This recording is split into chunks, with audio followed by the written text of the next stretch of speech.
फ़र्ज़ करें आप बेहोश थे और बेहोशी की हालत में आप जागते हैं, तो आपको पता चलता है कि आप कब्र के अंदर हैं, अंधेरा है, बिल्कुल आपकी आवाज़ वहाँ पर कोई सुनने वाला नहीं है।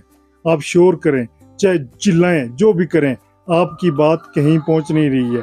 आपको एहसास हो रहा है कि शायद मुझे दफ़न कर दिया गया है, शायद मेरी तदफ़ीन कर दी गई है, तब आपके ऊपर क्या गुज़रेगी? यही डर था यूरोप और अमेरिका के लोगों को 18वीं और 19वीं सदी के दौरान। जब यानी एक मौत का डर होता था कि जब साइंस ने इतनी तरक्की नहीं की थी, तो लोग जब मरते थे निमोनिया से या कोमा में चले जाते थे या किसी और बीमारी से, तो डॉक्टर अक्सर उनको जो है ना डेड डिक्लेयर कर देते थे और उनको दफन कर दिया जाता था। और बाज़ औक़ात तो वहाँ पर अखबारों में खबरें शाया होती थी, इस तरह की खबरें शाया होती थी कि जब वो कब्र को दोबारा से खोदा गया तो जो मुर्दा था उसकी पोजीशन बदली हुई थी, या वो कफन जो है ना फटा हुआ था, या ताबूत में जो है नाखून के निशानात लगे हुए थे। तो ये महसूस किया जाता था, लोगों के अंदर ये डर पैदा हो गया था कि कहीं जिंदा बंदे को दफन कर दिया जाता है, बाद में उसको होश आता है तो वो वहाँ पर शायद कोशिश करता है बाहर निकलने की, चिल्लाने की, जिसकी वजह से उसकी पोजीशन जो है ना चेंज हो जाती है, कपड़े कफन वगैरह जो भी होता है वो फट जाते हैं, जो बाद में तड़प तड़प कर कब्र के अंदर ही मर जाता है। तो लोगों ने फिर वसीयतें करना शुरू की कि जब भी हम फोत हो जाएं तो हमें लंबे अरसे तक दफन ना किया जाए, यानी इंतज़ार किया जाए काफ़ी देर तक मौत की तस्दीक होने का, क्योंकि हो सकता है आप दफन कर दें तो हो सकता है हम कोमा में हूँ या किसी और बेहोशी की हालत में हूँ और आप हमें मुर्दा समझकर दफन कर दें। इसलिए फिर लोगों ने क्या किया कि एक काफन बेल जो है ना वो इजाद की। काफन बेल का ये मकसद होता था कि ये ताबूत के साथ लगाई जाती थी। जब कोई बंदा फोत होता था तो उसके बाजू के साथ या उंगली के साथ एक धागा बांध दिया जाता था जिसका बायर लिंक होता था एक बेल के साथ।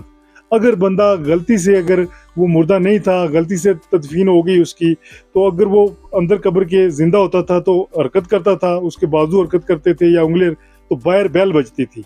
जब बेल बजती थी तो वहां पर लोग मौजूद बेल सुनकर उस कब्र को खोदते थे और उस बंदे को बाहर निकाल लेते थे कि ये शायद गलती से दफन हो गया है, ये बंदा जिंदा था, कोमा की हालत में चला गया था और इसको गलती से जो है ना इसकी तदफीन कर दी गई। यहाँ तक कि कुछ लोग ये भी करते थे कि ताबूत के अंदर जो है ना खाने पीने की चीज़ें भी रखते थे, पानी भी रखते थे और हथियार भी रखते थे। हथियार इस सूरत में कि कहीं अगर हमें गलती से दफन कर दिया जाए, वहाँ पर कोई जानवर या कोई चीज़ आ जाती है तो उसको मारने के लिए या जो है ना वो कब्र को तोड़ने के लिए, बाहर निकलने के लिए। फिर उसके बाद कुछ जदीद तरीके भी शुरू हुए कि खिड़की भी रखी जाने लगी, फिर एस्केप के रास्ते रखे जाने लगे और ऊपर झंडा वगैरह भी एक रखा गया कि उसको नीचे से लाया जाए तो ऊपर झंडा हिलेगा। लेकिन ये जो काफन बेल है ये ज़्यादा पॉपुलर हुई है कि इसमें ये था कि जब मुर्दा अगर उंगली के साथ या बाजू के साथ धागा बांधा था तो मुर्दा जो है ना जब हिलता था, अगर जिंदा हो जाता था तो हिलने की वजह से धागा खींचा जाता था, ऊपर फिर बेल बजती थी। लेकिन इसमें यह भी खदशा जाहिर किया गया है कि जब कोई जानवर वहाँ पर कब्र के अंदर चला जाता है, वो धागे के साथ लगता है, तब भी बेल बज सकती है। अब ज़मीन की जो है ना बाज़ औक़ात ज़मीन भी हरकत करती है, हरकत की वजह से भी जो है ना बेल बज सकती है। हवा चलने की वजह से भी धागा जो हरकत कर सकता है और बाहर से हरकत करे तो तब भी बेल बज सकती है। तो ये खदशात भी साथ ज़ाहिर किए गए, जिसकी वजह से कुछ जदीद खिड़की रखी जाने लगी ताकि यहाँ से ऑक्सीजन मिले। अगर कोई बंदा अंदर जिंदा मौजूद हो तो फिर उसको ऑक्सीजन चला जाए और कोई रास्ते। तो ये सिस्टम यानी कि 18वीं सदी के दौरान यानी काफन बेल रखी जाती थी। और सेव बाय बेल, ये फ्रेज आपने सुनी होगी, सेव बाय द बेल, यानी घंटी की वजह से वो उसकी जान बच गई। तो ये फ्रेज शायद इसी वजह से निकाली गई। अंग्रेजों के अंदर ये फ्रेज बहुत पॉपुलर है कि सेव्ड बाय बेल, यानी कि घंटी की वजह से वो बच गया। वो वही घंटी थी जिसे कब्र के अंदर मुर्दा यानी कि ताबूत इस तरह के डिज़ाइन किए जाते थे, वो जो है ना वसीयत करके जाते थे। जो अमीर लोग हैं सारों के साथ नहीं होती थी, लेकिन जो लोग ये चाहते थे कि हमें लेट दफन किया जाए और हमारे साथ जो है ना काफन बेल भी जो है ना ये सिस्टम भी अटैच किया जाए, तो वो पुराने दौर में इस तरीके से जो है ना एक काफन बेल जो होती थी जिसको धागे की मदद से बांधा जाता था। मुर्दा अगर जिंदा हो तो वो उसके जिसम हरकत करेगा तो वो बाहर बेल बजेगी, जिससे बाहर लोगों को पता चल जाएगा कि बंदा जिंदा था, हमने गलती से उसकी तदफीन कर दी है, तो फिर कब्र की खुदाई करके उसको निकाला जाता था।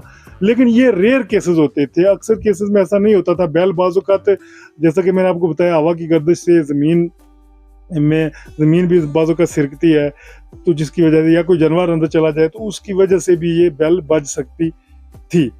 तो ये एक यूनिक आइडिया था उस दौर में लोगों के अंदर, जो अखबारों में खबरें पढ़ते थे कि ये हो गया, जब कोई कब्र कहीं देखी गई तो मुर्दा दूसरी सिमत में देखा गया, उल्टा पाया गया, ये हो, तो वहाँ से ये अंदाजे लगाए गए कि मुर्दा जो हमने दफन कर दिया, जिस बंदे को मुर्दा, वो शायद जिंदा था, तो वो स्ट्रगल कर रहा था, उस स्ट्रगल में फिर फौत हुआ है। तो गलती से अगर कोई तदफीन न हो जाए, इस डर की वजह से लोगों ने वसीयतें शुरू कर दी कि हमें काफन बेल के साथ जो है ना, ये बेल फिर ईजाद की गई, बाकायदा ये सिस्टम ईजाद किया गया कि जब भी कोई तदफीन होती थी तो उसको काफन बेल उसके साथ लाजमी रखते थे कि अगर ये गलती से बंदा जो है ना, अगर हमने दफन कर दिया है, तो जब इसको होश आएगा तो हरकत करेगा तो हमें बाहर पता चल जाएगा। आपका क्या नज़रिया है इस हवाले से? अपना फीडबैक कमेंट बॉक्स के जरिए शेयर करें। जाने से पहले चैनल को सब्सक्राइब करें। मैं हूं अल्ताफ़ मलिक और आप देख रहे हैं AMWO TV Altaf Malik vlogs. शुक्रिया, अल्लाह हाफिज़।